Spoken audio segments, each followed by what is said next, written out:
You know him, you love him, you eat, sleep, and breathe him. An absolute blizzard of a phenomenon that dazzled the world with its ice-cold wonder. Not just a legend in the rap community, but a legend in the world community. That's right, today we focus on perhaps the biggest star of them all, Lil Snow, and all of the other stars that helped him become the cultural icon that he is today. Lil Snow is truly the artist of all time. Without a doubt, Lil Snow is the voice of a generation. He was the voice of the people, the animals, the plants, the food, everything. He was the best of all of us and the worst of none of us. When it comes to rap, everyone's competing for second place because we all know that Lil Snow is number one. You see, rap is like a mountain. There's always a little snow at the very top. Lil Snow is one of those artists that when you said his name, everyone in the room would turn and look at you because his name was always on the tip of everyone's tongue. I never really understood the point of rap, but then Lil Snow came around and it just all made sense. Now I can't listen to anything else, not even my own albums. His name may have been Little Snow, but he made big fire, if you know what I mean. Big fire. Got pretty hard for me to stay motivated and keep making music because whenever I drop something, Lil Snow will come out with one of the greatest songs ever made. Now, we're on Family Feud, and we asked the 100 men, what do you think of Lil Snow? Survey says they're the best rapper in the world. When my husband Jeff Kenny was writing Diary of a Wimpy Kid, we only listened to Lil Snow. I didn't even know what music was until Lil Snow happened. Me neither. Me neither. I kinda did. He's really good. All he does is rap about snow and winter, and you'd think that would get old after a while. But it never did. It never did. People are always asking me what my top 5 favorite rappers are. Well, my top 5 are Lil Snow, Playboi Carti, and Lil Snow. Lil Snow taught me how to write in cursive. Lil Snow taught me how to play the piano. Now that's a man who knows how to tickle the ivories. Lil Snow saved my cat from a tree once. I don't know why Lil Snow was in my backyard, but I'm so glad that he was. If Lil Snow asked me to murder someone, I would do it without question. Lil Snow is like the perfect person. I bet his skin is bulletproof. My favorite thing about Lil Snow's music is that it feels like music, sound, audio music that you like to listen to with your ears and stuff. It's the reason that you go to your music player and listen to music. Right after graduating middle school, Lil Snow left his hometown of Clam Gulch, Alaska to embark on a voyage through the rap scene. But before we talk about Lil Snow, we have to talk about Dilly Dally. After failing to turn his moderately successful Smooth Card into a moderately successful franchise, Dilly Dally blitzkrieged the scene with his breakout album Guerrilla Warfare. Dilly Dally was the definition of an overnight sensation. No one knew who he was. And then in the night, he sensation all over everybody. Nobody was ready for Dilly Dally. It was like he was the FBI and his music was a battering ram and he just bashed through the front door of the rap genre. Dilly Dally was your favorite rapper's favorite rapper. Everyone and their mama had Guerrilla Warfare in their car. To this day, Guerrilla Warfare is still the greatest album I've ever heard. Bullet Like a Shooting Star has been my anthem for years. Genuinely a perfect song. Dilly Dally on the scene, I'm a real rock star. Call me Dairy Queen cause I got dilly bars. You know I'm a dog just like a reservoir. I'm stuck in the middle of all my sports cars. Dilly Dally is a stallion, say ladies near and far. People used to say, don't dilly-dally when they wanted you not to waste time. But you can't say that anymore. People are like, don't dilly-dally. I'm like, why not? Dilly-dally's dope. I wish I could exclusively dilly-dally. There's nothing that can compete with that level of knowledge and just his flows and just the way he throws down the beats and the bars. Oh! That guy had no idea what guerrilla warfare was, but that album was fire, so nobody cared. My name is Ed Sheeran, and historical accuracy does not matter when you have absolute bangers. I played a lot of Call of Duty, so I thought war was pretty cool. And there's a lot of people mentioning guerrilla warfare, and now I was like, that sounds amazing. So I made that a whole aesthetic of one of my albums. At first I thought it was like, you know, gorillas like smashing tanks and stuff, you know, something dope as like that. But it turns out it's like something else, like it's like an actual strategy of war. So I was just like, oh, okay, I'll do it my style. After that album, I think I redefined it. I think there'll be gorillas on the war front next time there's a huge war. It seemed like a dilly-dally was gonna take over the realm of hip-hop, but then everything changed. It's still so crazy to me that Dilly Dally discovered Lil Snow through an MF Doom cover. So slap a rap jab, my trap, my money, stack fact, my man track, I got a map, flat tap, with a capital fat lab, like she knows she smell like shield real for seal. Not many dared to cover a master like Doom, but Lil Snow did. That took balls, and Dilly Dally saw those balls and knew he had to grab them before someone else did. I started my own label, Gorilla Gang, and the first artist I signed, Lil Snow. Dill really saw something in me, he said. We just brought the best out of each other, you know. So much chemistry, you know. Those two were like Walter White and Jesse, but if they made a certified hood classics instead of Matt. Dilly Dally and Lil Snow were such an incredible duo. They were almost as iconic as Mary-Kate and Ashley. Almost. It wasn't long before Dilly Dally got Gorilla Gang up and running with the announcement of Lil Snow's debut single, Never Gonna Melt. When we saw that Dilly Dally was on the track, we couldn't believe our eyes. Dilly Dally didn't do features. This Lil Snow must be the real deal.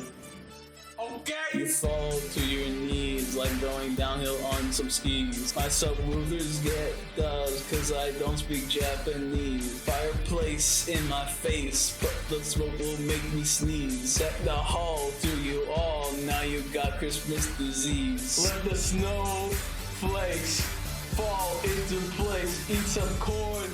The first time I ever heard that voice, it was something special. It was like tasting pizza for the first time. I think music as a whole was just kind of on the way out, and you know, Lil Snow just kind of brought it back into the fold. Lil Snow is officially here, and from that point, he'll never not be here. It's gonna be snowing 24/7. It was like the world was a cup, and we were all a milkshake, and Lil Snow's music was the straw, and he inserted that straw into us and sucked us up into his mouth right where he wanted us. After Lil Snow and I made Ice on My Wrist, we came up with Never Gonna Melt, and we knew it had to be the lead single. We didn't have much time to add my verse, so I kind of just threw it together in a 10-minute kind of amalgamation. But people still loved it, so I realized I would have to try it all. Never gonna melt. Dilly Dally, Stardew Valley, take that bus straight to Cali. Cat O'Malley in the alley, Charlie Brown and his sister Sally. Mandel Howie, deal or no deal. Pick the briefcase, deal or no deal. I like cheesecake, deal or no deal. Oven easy bake, deal or no deal. Don't eat play, don't. You know, after guerrilla warfare, Dilly Dally just wasn't the same.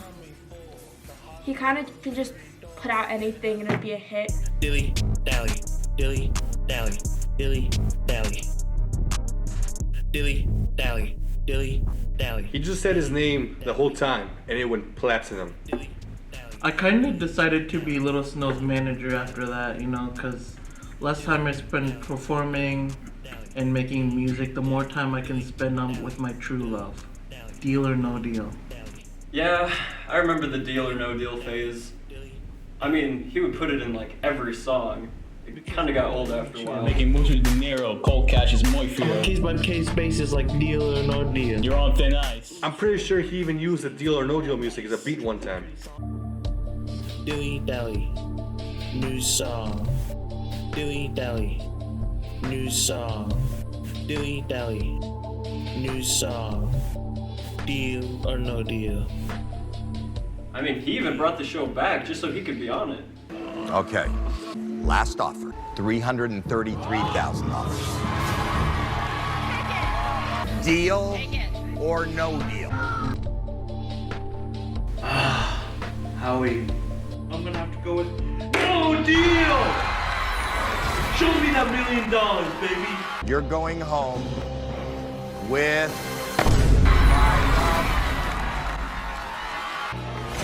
there it is there. I am so sorry, I can't even think about it. That night we went out to dinner. I was like, you know, with this $5, I'll make a difference. I'll take my family out to Little Caesars, get them a hot and ready pizza, bring it home, have a good dinner. And that was that. $5 spent well. You know, hi Mendel, if you're watching this, you know you rigged that show. I should have won. I should have won, Howie, and you know that. No wonder you're not on America's Got Talent anymore. Never Gonna Melt was huge, but things got really crazy with the second single. All thanks to Eminem. I like Eminem. He's so funny. Like, funny in the way that little dogs are funny. Like, really, really, really little dogs. Hilarious. If there was a cool table for rappers, Eminem would not be allowed to sit at it. I'd help him upside down by his ankles and shake him until all of his lunch money fell out of his pockets. Many will remember the infamous Soul Surfer incident that caused Kathy Marshall, Eminem's producer of 20 years, to quit. Don't call me. Don't come by my house. We're done. When tasked with writing a song for the movie about Bethany Hamilton, Soul Surfer, he ended up taking the side of the shark that attacked her. You're in my water, so let me sink my teeth in. Armed to the teeth like Bethany Hamilton. I'm in love. The Soul Surfer stuff just went way too far, man. When Eminem broke into Bethany Hamilton's house, disguised as the shark's ghost, that was just too far, man. Eminem is insane. He pulled off a heist operation to steal a shark from an aquarium. I was gonna teach the shark how to surf so that it could beat Bethany Hamilton in a surfing competition. Preferably it would have been related to the shark that she killed, but I could only do so many DNA tests before the aquarium got suspicious. I did teach that shark how to surf. It's not gonna win any competitions, but I taught a shark how to surf. How cool is that? That's gotta be worth something, right? I still don't even know how to surf. After all that crazy stuff with Eminem, the world was divided into Team Bethany and Team Shark. Whole Team Bethany versus Team Shark battle was so crazy. It seemed like it was the only thing in the world that mattered around that time. I love supporting women, so I'm Team Bethany. You know what I love even more than supporting women? Cheating on them. I'm Team Bethany. Team Bethany. Hashtag Team Bethany. Team Bethany all the way. Team Bethany. I am Team Bethany. Personally, I'm on Team Shark. I think he made a lot of good points. I'm probably Team Shark. Team Shark, you know. Team Bethany by day, Team Shark by night. Team Bethany. Team Bethany. Team Bethany. Team Bethany. Team Bethany. Hi, I'm Ed Sheeran, and I am definitely Team Bethany Hamilton. Real shame what happened to her arm. I was in Soul Surfer. It should be pretty obvious. Team Bethany. No, Team Shark. Team Shark all the way, baby. Me and Jeff are Team Shark. Team Shark for sure. Yeah. I like them both, man. They both have nice teeth. Team Shark. I am whatever team it is. Sorry, not sorry. Team Bethany. Team Bethany. Team Bethany. Team Shark. Whoa. If anyone I know is Team Shark, out of my life. We're Team Shark. We're Team Shark. Bethany shouldn't have been in the water in the first place. Yeah, I agree. She had no business being there. I agree. If God meant for us to be in the water, He'd give us flippers. We'd have fins. Yeah. Fins or flippers. Or gills. I don't have either of those. What do you mean Team Shark or Team Bethany? We're just asking. I started this whole thing. Mr. Shark! Yeah, I'm Team Shark. I mean, Eminem's my boy, and you know I got those Venom socks on at all times. I mean, Twitter has been blowing up. It's just Team Bethany this and Team Shark that, and it's just inescapable how insane these Twitter users can be.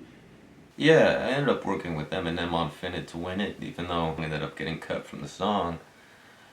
He went on to do another song for a movie, which was,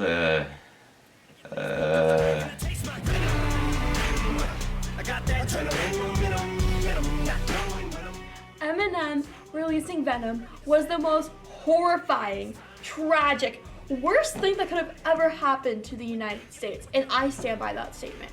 The day Eminem dropped Venom is the day that I realized that life wasn't meant to be enjoyed, it was meant to be tolerated. and Venom was an endurance test like no other. Hey there, my name is Ed Sheeran, and Venom objectively has the worst chorus in history. Venom was so bad. When my grandma heard it, she died instantly. She literally just popped like a balloon. I remember that on that day, my wife left me. My dog ran away, an arsonist burned down my house, the neighborhood youngsters broke my kneecaps with hockey sticks, and I watched my buddy Forehead Jeff trip and fall off the roof off his RV and into his wood chipper. Still, none of that made my list of top 5 worst things to happen that day because each spot was already taken up by hearing the chorus of Venom by Eminem. I mean, sure, the crazy video Eminem made threatening surfers ruined his career, but Venom obliterated it. I don't know why everyone turned on me back then. Everyone loved me back in the day. But I guess a few kind of just didn't like Venom. Babies, little idiots, savages, idiots. If you don't like Venom, f*** you. He made a lot of money from that song he did for Bridge to Terabithia. So Eminem was pretty desperate to get another movie song since he got kicked off the Soul Surfer one. He was willing to do pretty much anything, and he did. Trust me. The Spiderwood Chronicles are getting diabolical. Ooh ah, ooh ah. Mr. Mongolium's Wonder Emporium, Planetarium, Janet's boring him, can't get chloroform. Mr. Mongolium's Wonder Emporium. Evil dies tonight. Evil dies tonight. It's been 40 years, but evil dies tonight. I'm the ant bully. I'm out here bullying ants. I'm a ferocious silly goose. Hong Kong. Hong Kong, it's the lighthouse. Hong Kong, Hong Kong, it's the lighthouse. The Book of Henry, the Book of Henry, the Book of Henry. Find the truth. The Book of Henry. Gamer never rests. If you made a list of the top 10 worst songs ever made, I'm pretty sure it'd just be 10 Eminem movie songs because he's made so many and they are all horrible. For some reason, he really put all of his faith in Free Guy. He said it was going to be the biggest cultural reset since Epic Mickey, The Power of Two. I'm a free guy. Y'all are sleeping on Free Guy. If you haven't seen Free Guy, turn this off right now. Go buy it. Don't just stream it. Actually buy it. Watch it a few times. Form educated opinion on it. Get in there, do some analysis, post a YouTube video, and then get back to me. You'll be enlightened. So I was at the in-person meetup for the Free Guy subreddit, and I saw this guy with cool sunglasses, and I talked to him, and he said his name was Lil Snow, and I was like, whoa, this guy seems legit. Eminem and I played for Kirby's Epic Yarn in his basement. It was pretty chill. It was like he was the Prince Fluff to my Kirby, because obviously I'm Kirby. After I met Lil Snow, we stayed up all night and 100% in Kirby's Epic Yarn. That's when I knew that together we could change the world. It's like in real life, he was the Prince Fluff to my Kirby. Because obviously I'm Kirby, right? Eminem is a bit of a self-proclaimed gamer. Gaming is truly his biggest passion, even more so than the rap. You can kind of hear it in his lyrics if you listen close. Me and Lil Snow were actually roommates for a while. We had our own place. Well, us and Justin Timberlake. The Three Musketeers, the Three Amigos, the Three Little Pigs, the Three Blind Mice. Good times. Living with Lil Snow and Eminem was cool. It was weird, but it was pretty cool. You think it was maybe a bad idea?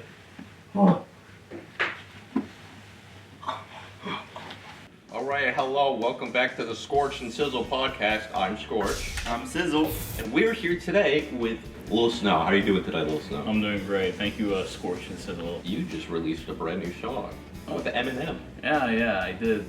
Just recently. Articuno, tell us about making that. Yo, he was like screaming and it was like, yo, Pokemon, Articuno, song. And that was the only things he said, and I was all he said immediately. That's all he said, and I was just like thinking, like, yeah, we could probably do something. We can maybe do something. It is actually, we will do something, in fact. Winter's coming! Rise up, gamers! I got my snow pants on! Okay, chillin' like an Articuno. I'm the coolest bird that you know. Got one card, I'm playing Uno. When I so bored, I bring my GoPro. Chillin' like an Articuno. Bars like mouths without the Bruno. Greatest song of the decade. Out of this world, man. Out of this world.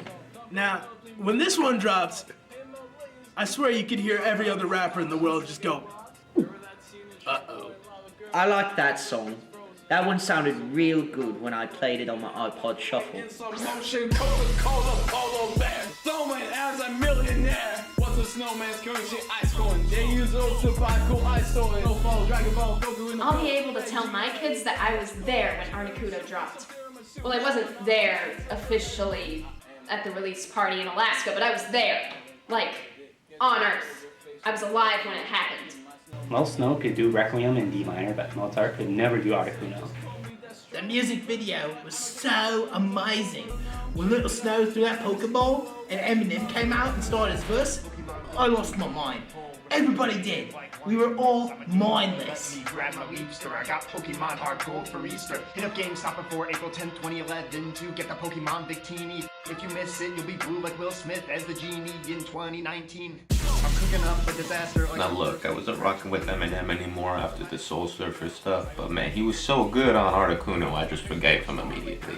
I don't know anyone whose jaw didn't drop the first time they heard Articuno. It was like he did a worldwide mic drop by transforming all of our jaws into one collective mic.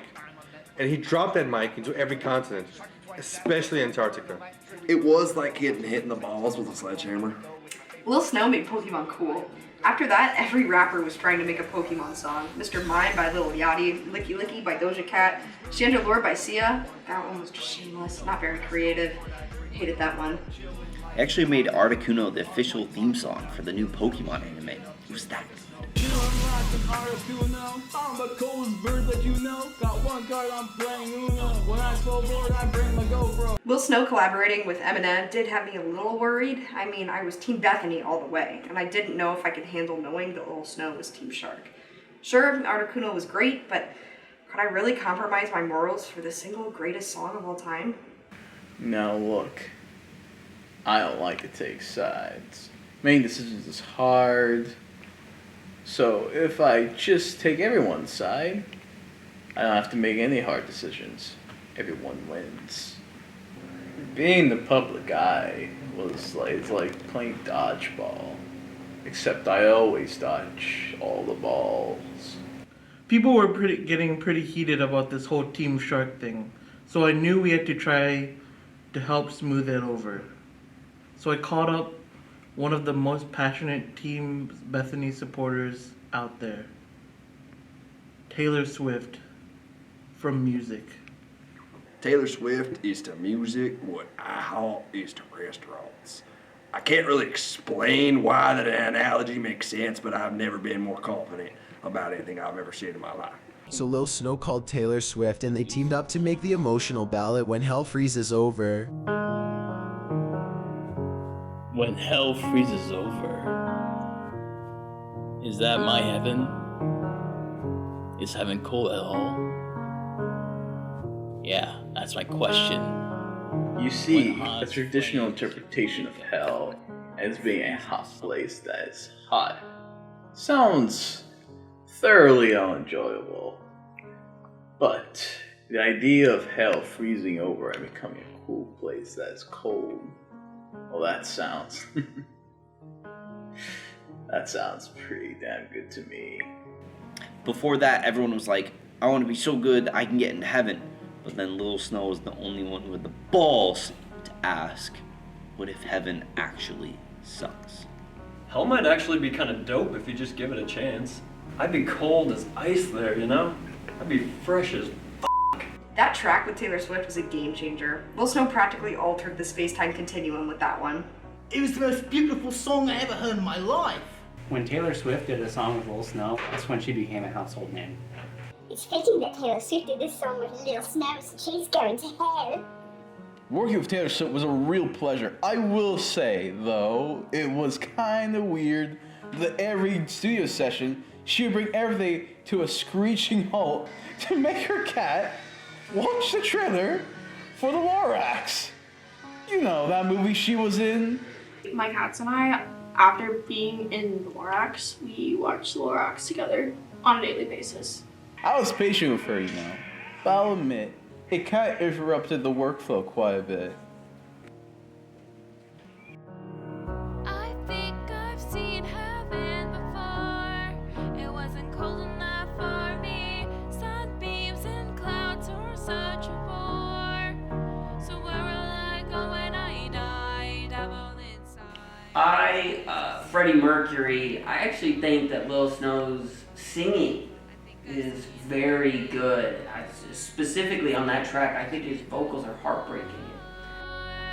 So drag me down. There is no amount of chillaxing that heaven can give me. Winter time, we always had snowball fight. You didn't even bundle. I didn't even bundle. You never built an igloo fort. Winter time. Really plays to my emotions. I can't listen without crying. I'd argue more than very good. It proved that Lil Snow wasn't just one trick pony. He was at least a two-trick pony. It's not until when hell froze over that Lil Snow really showed his versatility. I mean, he'd already metamorphosized into a butterfly, but now he was an even bigger butterfly that could shoot lasers with his mind. He just has that just pure, raw, uncut talent. Lil Snow has what every rapper wants, if you know what I mean. But unfortunately, present day, still nobody knows where Miss Swift is. Taylor Swift could have been such an icon. And she had to go off and disappear after the VMA incident with that guy who does all that awful stuff. Taylor Swift kept mysteriously releasing albums, but nobody knew where she was. It was so weird because when 1989 came out, it was everywhere, but Taylor herself, she was nowhere. Where in the world is Taylor Swift? She can't just leave without telling anyone. What if she has plants? I mean, who's watering her plants? Has anyone checked all the wishing wells? Maybe Taylor fell down a well that happened to have a recording studio in it, and she's been stuck there for years. But going back to when Taylor was still around, we can talk about her without mentioning Peppa Pig. The old Peppa Taylor beef always seemed kind of one-sided because it was usually just Peppa participating. Peppa Pig always be starting stuff. It pisses me off. Cut it out, Peppa. Peppa had no right to be so hostile. Taylor always crushed Peppa with album sales. Always. Taylor sabotaged all of my albums. She always released her albums the same day as mine. She kept saying it was an accident, but it would be an accident when I wring her neck like an old sponge. Peppa Pig is the most toxic pop star out there. Just being around her is like being smothered with drama. It's exhausting. Peppa reminds me of that guy from the cartoon Recess. You know the guy with the notebook? That's Peppa, except the notebook's Twitter. Peppa Pig needs to shut the hell up. Just because you're a pig, Peppa, does not mean you have to act like one. Seriously. Unprofessional. Peppa Pig just be doing too much. Someone needs to put her trifling ass in timeout before I break out the George Foreman grill. Every morning, I have bacon for breakfast just to spite Peppa Pig. I hate that bitch so much. Can't even lie though, Peppa's diss track was absolute fire. When she said, "We ain't got beef, we got pork," I lost it.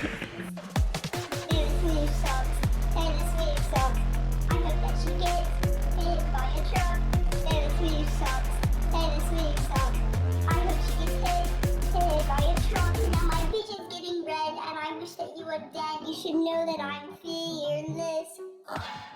My diss track finally got Taylor's attention, and then she finally responded with a garbage diss of her own. Ooh, look what you made me do. Look what you made me do. Look what you just made me do. Look what you just made me. Ooh. What did I make her do? All she did was release a song telling me to look at what I made her do. That's all she did. She didn't do anything. It doesn't make any sense. She's useless. Yeah, Taylor's diss track was pretty bad, honestly. Like super bad. Look What You Made Me Do was such an embarrassment. I would have died, personally, if I would have released that. Yeah. She had the nerve to tweet that I did not know how to whistle. I have no idea how that revolting snake ever found that out. She probably bribed Susie Sheep, that ass. I don't think Taylor should have even responded to Peppa. She's better than that. But she won that VMA, but I should have won it. And then just to rub it in my face, she dropped off the face of the earth. I know Taylor Swift is hiding somewhere, scared of the world. Mark my words, I'm going to find her, and I'm going to expose her. I'm going to dox her so hard her head will spin. I'm actually quite a big fan of Peppa Pig. Oh my god, he's pulling out the vinyl. Nar. The small but vicious Peppa Pig stands were upset that it seemed like Little Snow was on Team Taylor. So we had to get that little pig to hop on that track to avoid any issues.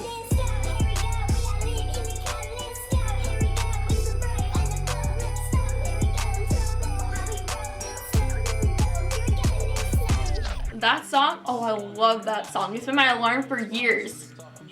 But kind of hate it, but in a good way, if you know what I mean.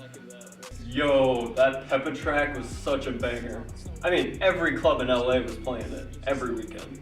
I heard that song and I said to myself, wait a minute, is Peppa Pig actually a badass? People act like Peppa Pig hadn't already dropped Bing Bong Champion. Now that was heat. Pitchfork called it ambitiously maximalist. That's good, I think. Snowballin' really impressed me. I remember Andy Samberg from Spaceships, but I had no idea he could rap. I remember Lil Snow mentioning that he really wanted to work with Andy Samberg, and I assumed it's because of his work in the Lonely Island, but no, apparently it's because of his role as Chicken Brent on Cloudy with a Chance of Meatballs, which is weird. The character of Chicken Brent really spoke to me, and like, sure, maybe Brent was cool, but once he became a chicken, it was like this man wasn't afraid of anything. I think he really ascended beyond even human capabilities at this point. Working with Lil Snow has been the highlight of my life. Where were you when the snow came? In my turtleneck sweater, yeah, I'm lactose intolerant, but I still got the cheddar. Cold to the bone, I'm a polar vortex. Made a song with Akon and then had more sex. Not with him though, keep it on the low like limbo. From the window to the wall, you can lick my big snowballs, bitch. I'm Snowball. Snowballin' was a massive hit and people were super hyped for the album. Time for you to follow me. If you don't, I'll give you a follow me. You owe me an apology. The next single proved that with Lil Snow, you should always expect the unexpected. I'm not gonna lie, I was a little surprised when I saw Lil Snow collaborating with Toast Malone. Yeah, cause he sucks. Yeah.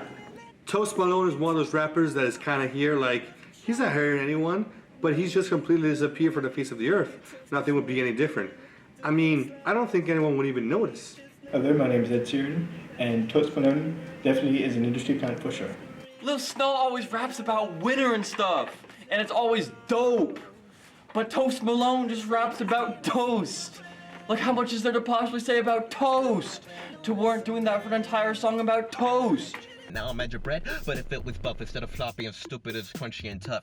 Now I got a love letter dedicated to knock knock. Who's there? A toast tattoo. I catch it in the air when I puffed it in a toaster. Gotta get the OJ, gonna pop it on a coaster. Toast Malone saved my cat from a tree once. I don't know why Toast Malone was in my backyard either, but I'm so glad that he was. Once I became Toast Malone's manager, I had to get him to experiment lyrically. I mean, you can't just rap about toast all the time. That's stupid.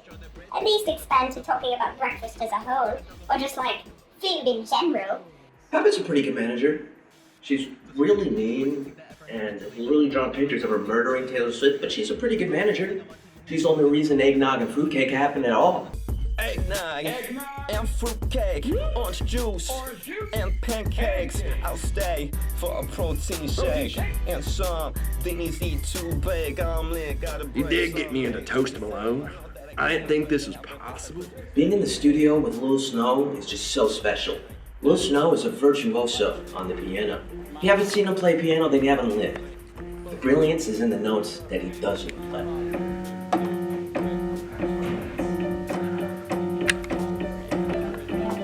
That brings us to the final single released before Lil Snow's debut album, the legendary Mount Never Rest.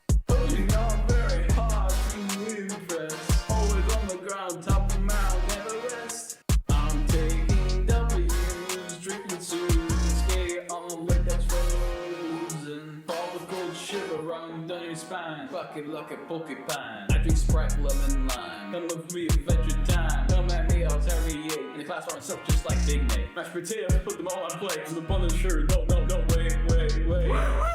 Finding Nemo. Whenever I hear Mount Never Rest, I feel like he can take over the world. It's so hype. If you go to a sporting event and they don't play Mount Never Rest, did the game even happen? Mount Never Rest was an anthem. Jack Harlow was so good on that one. My track record's so cold, they couldn't wait to get heated. Got frostbite on your toes, cut them off when you're defeated. The world keeps on busting me, but I didn't even sneeze. Me and Ariana G, best believe we're side to side on skis. Going down Mount Neverest. Jack Harlow's top 5 alive right now. Top 5, top 3. Not long after this, Lil Snow began the inspiring charity work that he is now so well known for. Lil Snow was kind of like the king of charity, you know? He always gives so much to all these important causes by hosting 5Ks. Whenever there was a cause that Lil Snow wanted to support, he put on a 5K. He'd get people to go out and run for a good cause, you know? I remember I ran in the 5K for the puppies. That was a good one. I ran in the 5K to stop all drugs, only the bad ones. I remember the 5K to fix the trees.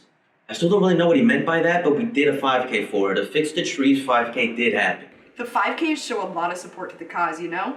All of these people are running, and that's pretty powerful, yeah? Lil Snow never ran in them because he was just so busy with the whole music thing, but he tweeted about it. No cause was too small. His heart was just so big he'd support anything. It's incredible. Inspiring. God, I love Lil Snow. For each 5K, Lil Snow would just pick a day and then tell everyone to start at the nearest Applebee's and run from there. That way, anyone in America could participate. We would always run down to Applebee's for the Lil Snow 5Ks and such. They have mozzarella sticks there, correct. So how much money did he usually raise with these 5Ks?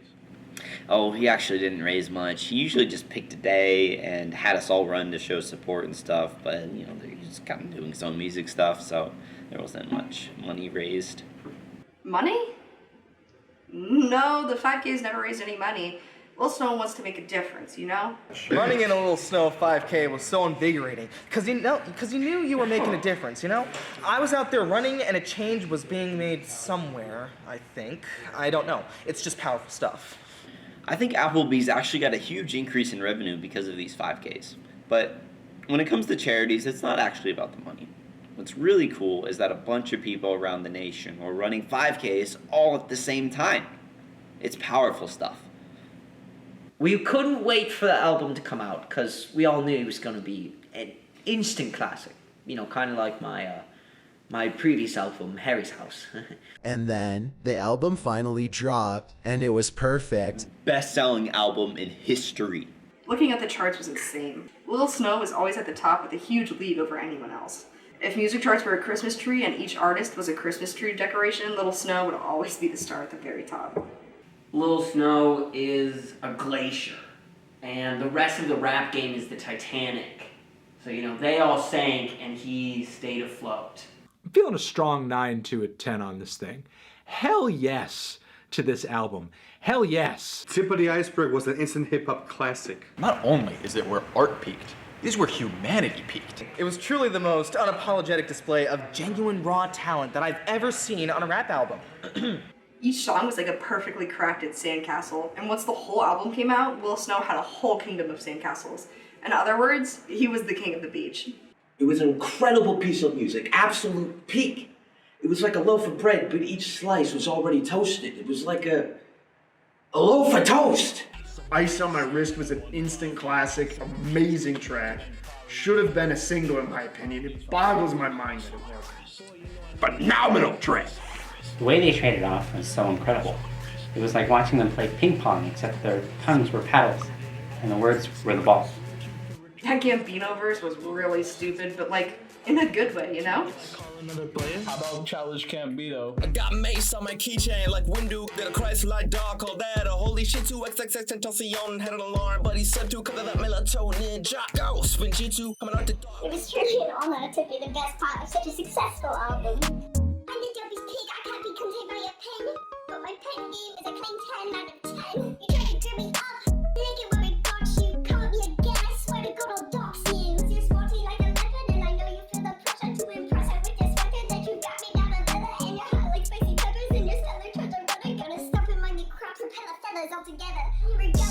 Snoopy's Snow Cone Machine was such a perfect song because literally everyone could relate to it. Who didn't have one of those things? I had 12!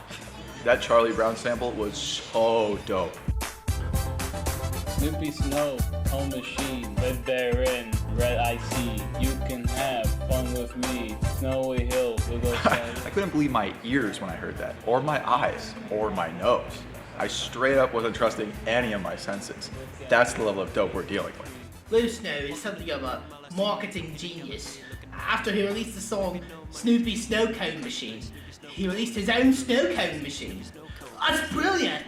Like, how do you come up with that?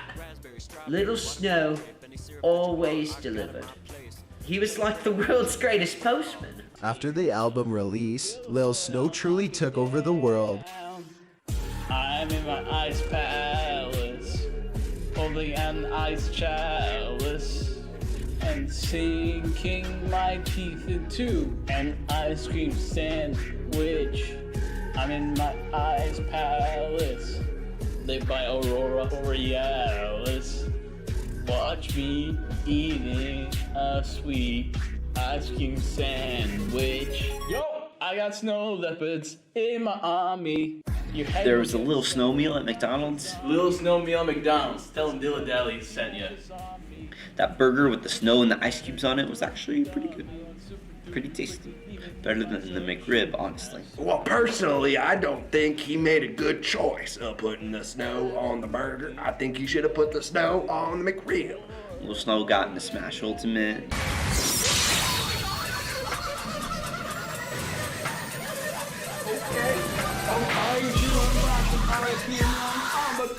Little Snow got into Fortnite. He was everything and he was everywhere.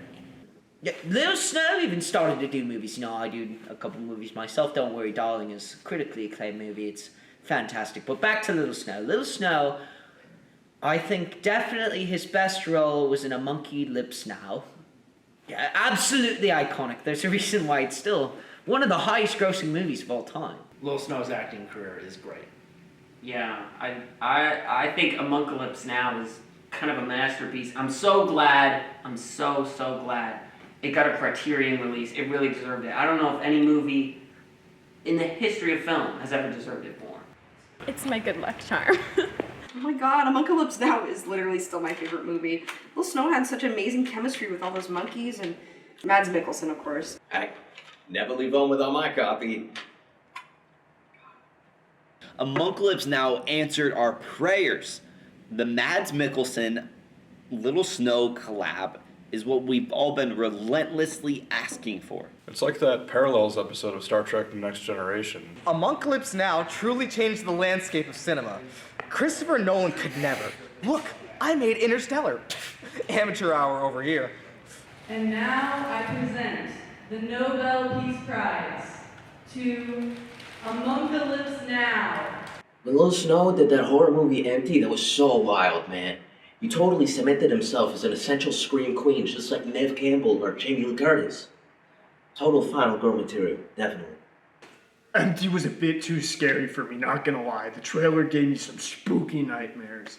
But I heard Lil Snow was really good in it. He won one of those trophy thingies. And the Oscar goes to Little Snow! This is the first Oscar and 6th nomination for... Oh, totally. I was worth 1 million of these. And now I finally got my first one. Only 999 million to go, am I right, fellas? Yeah. Tip of the Iceberg went diamond. It was massive, and such a big album needed a big tour, so Lil Snow went around the world. He called it the World Tour Around the World Tour, which is a brilliant title if you ask me. All of the tickets for every show sold out within 10 minutes. Many people bought tickets to every single show and just went around the world with him. I saw Little Snow in concert, and I couldn't believe my eyes. I couldn't believe my eyes. It was just so amazing. Little Snow is the best concert I've ever been to, unless you're going to talk to myself or any other heavy metal artist. But you know, for a rap. He literally made it snow at each concert in his venue. Like, how did he do that? I remember when Little Snow headlined Coachella. I was incredible. I was in the front row with an ice-cold glass of cherry limeade. It was heaven. Or should I say, it was frozen over hell. I think that's what Lil Snow would say. It seemed like Little Snow could do no wrong, but then the Bermuda Triangle incident happened. Lil Snow had a contest on social media where the fans could vote for where he would play the final show on his tour. Pretty soon, Reddit came up with a meme campaign to make sure that the winning location was the Bermuda Triangle. And of course, that's what happened.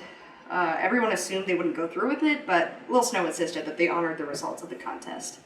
When I heard Lil Snow was gonna perform at the Bermuda Triangle, I was like, what? Don't people disappear there? Like, we can't have Lil Snow disappear. That man's a legend. I don't want to live in a world without Lil Snow. Thousands upon thousands of people went to the Bermuda Triangle show, but not a single person from that crowd was ever seen again. They all just disappeared. Nobody knows what happened. An entire crowd of people disappear, but Little Snow is completely fine? Seems kind of fishy to me. Bro, what the hell did Lil Snow do to all those people at the Bermuda Triangle? It keeps me up at night. What happened at the Bermuda Triangle, Little Snow? What happened? What if Lil Snow turned all those people into marbles? Like, maybe he collects marbles and he wanted more marbles. What if he's just got like a big jar of marbles sitting on his dresser that's actually secretly full of people? The world is such a scary place now. I have a jar on my desk too, but it's not full of marbles. I know I was on the bill, but I had to drop out last minute to perform the opening ceremony at ToastCon. So I was at ToastCon. I have no clue what went down at the Bermuda Triangle. I truly don't know what happened to the crowd or Dick Cheney and the Chain Gang. I took care of my crowd. I make sure my crowd's okay before I keep going. 12 people walked into ToastCon and 12 people walked out. You guys picked the location. It's your fault. You can't blame Little Snow. He's innocent. He's literally never done anything wrong, ever. Don't ask me what happened at the Bermuda Triangle, okay? I had to get up early that day. I was pretty groggy. In the breakfast bar in the hotel I was staying out was out of banana nut muffins.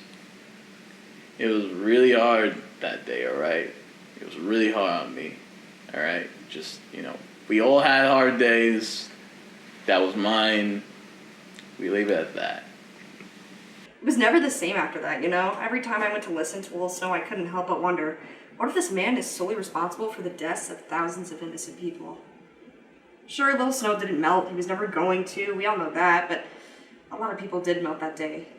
Hypothetically. Or maybe even literally, we don't really know what happened.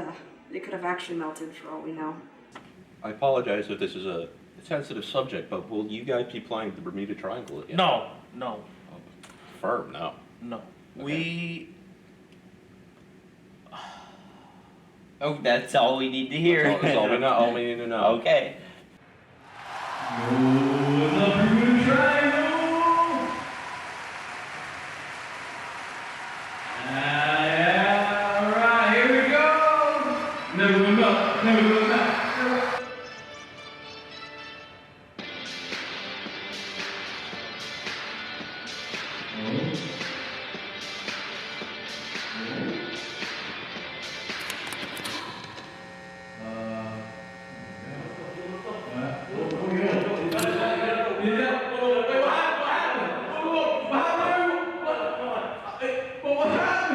Lil Snow did eventually release an official apology, but I don't think it helped that much. No, it didn't. Hey guys, God, I'm so sorry, guys. I genuinely don't know what happened. I'm sorry for everyone who's lost loved ones and everything. I have no clue what happened. People, I just remember going on stage and here I am, I have no clue. I'm so sorry. I'm so sorry, I hope you guys take care. Please accept this. I have no clue what happened. Yeah. Lil Snow was pretty broken up about the whole Bermuda Triangle thing. He was having a pretty tough time. then something even worse happened. We lost the Shark Knight.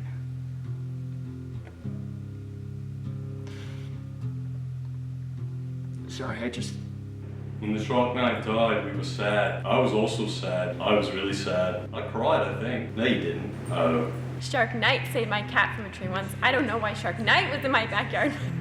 I'm so glad that he was, although maybe I should consider getting a fence. Shark Knight was the definition of a true American hero. Losing him was truly devastating. It's like if hot dogs were delayed from existence. What would America do without hot dogs? I was so heartbroken. Almost as sad as when Goofy died in Kingdom Hearts 2. Everyone remembers where they were when they found out that the Shark Knight was dead. I was at Denny's. I was at the public library checking out the newest Diary of a Wimpy Kid book. At least I had that to help me numb the pain. We must protect Jeff Kinney at all costs. I got the alert on my Apple Watch, and I literally fell to my knees in the middle of a Bed Bath & Beyond. I remember I was at Bed Bath & Beyond because I needed a new bed, and I saw some guy fall to his knees, and I just went straight for my phone because I knew that something awful must have happened. I couldn't help but fall to my own knees when I saw that Shark Knight was gone. Shark Knight is dead? Like, no. I was at Bed Bath & Beyond, looking to purchase a bath, and I saw some guy frantically pull out his phone after seeing someone fall to their knees. And I remember thinking to myself, please, not Shark Knight. Anyone but Shark Knight. But in my heart, I already knew that it was. Next thing I knew, I was on my knees, bawling my eyes out. No. Wait. I walked into Bed Bath & Beyond because I needed some more beyond. I just saw everyone on their knees with tears in their eyes. That's when the announcement was made over the store intercom. Attention shoppers. We regret to inform you that the Shark Knight has gone to the great big ocean in the sky. Our buy one get one sales on shampoos has been extended by 48 hours. Wait.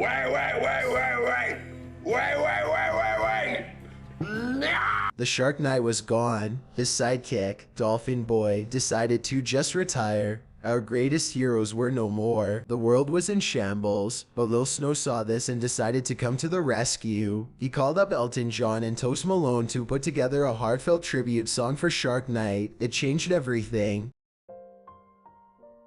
Remember, vengeance is always in your heart if you believe strongly enough. Now there's a low tide that's coming in, and we'll swim in it together when I see you again. And there's a high tide of tears rolling in, and I'll cry a lot about it when I see that shark fin. When I see that shark fin. Oh wow, no way. The ocean lost a real soldier today. The great battle of the deep left him with no sleep. The expectations he'd meet, picking up the oceans and the streets. Yeah, fun. They said Little Snow was never gonna melt. You know what? They were right. See you again was so beautiful that we all forgave Little Snow for the whole Bermuda Triangle thing. We were all hurting. That song was basically a big hug. First time I heard See You Again, I cried. For like 37 hours straight, I almost died of dehydration. Thank God for lemonade stands, am I right? The Shark Knight is dead, killed by a weed man, formerly known as Captain Cannabis. No, it's not fair. I feel all the sadness in the air. This wasn't just a song. It was way more than that. There will be entire pages, entire chapters in history books about this song. The seagulls guide your way. Wave to the cruise ship as you go. can you swim? We'll always take you to the shore. It was like all of our hearts collectively made up a big bean burrito, and Shark Knight was the person holding that burrito, and society was a brand new pair of Jordans. Then, when the Shark Knight stopped existing, that big burrito was spilled all over the pair of brand new Jordans, and it seemed like hope was lost.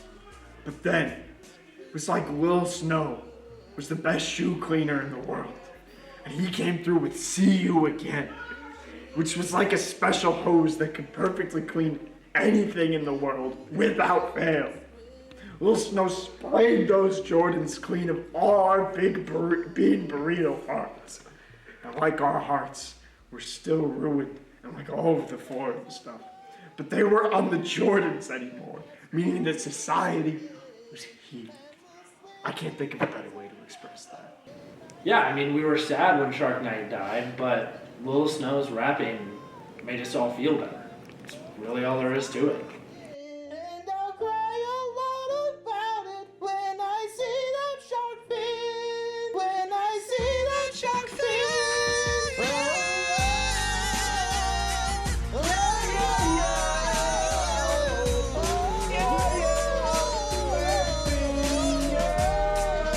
Yeah, thank you, Shark Knight. Have a good night. Sleep tight. Fuck you.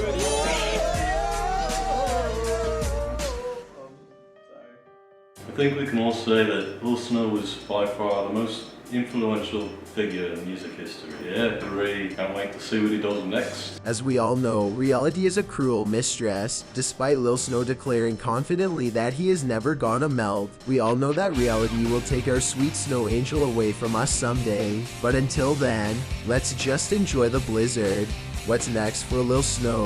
Who knows, but I know we can all agree that Lil Snow is the single most important person to ever exist. Thank you, Lil Snow. You are the best. In this farewell, there's no blood, there's no alibi, 'cause I draw regret from the truth of 1,000 lies. So let mercy come, wash away what have I done. I'll face myself to cross out what I've become, erase myself and let go of what I've done. What you thought of me while I clean this slate with the hands of uncertainty. So let mercy come and wash away what have I done. I'll face myself to cross what I've become, erase myself and let go of what